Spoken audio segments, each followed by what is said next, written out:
মারবো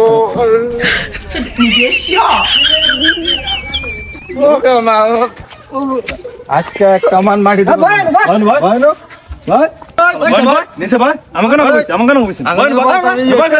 আবার খারিস আবার চাঁদা হস আজকে পাইছ দেখে তোমার দৌড়ি তো এখানে কি হয়েছে ওরা আমার দুকড়া ধরছে কথা কস ওরে হাতে না মোটরসাইকেল চুরি করছে ই করছে আমি বিস্তারিত শুনে নাই এই তুই বল তুই কি করছ আমি খারে কই তুই খারাপ আমি ইউটিউব দেখে আমি চুরি করা গেছি আমি আজকে মশলা চুরি করে ধরা খাইছি এই তোর আজকে কয়দিন ইউটিউব দেখে চুরি আজকে আমার প্রথম রায়ন থানায় নিয়ে এটার সুস্থ বিচার আমি করবো ঠিক আছে থানার সাপেক্ষে আইনের সাপেক্ষে যা হয় তাই रुको जरा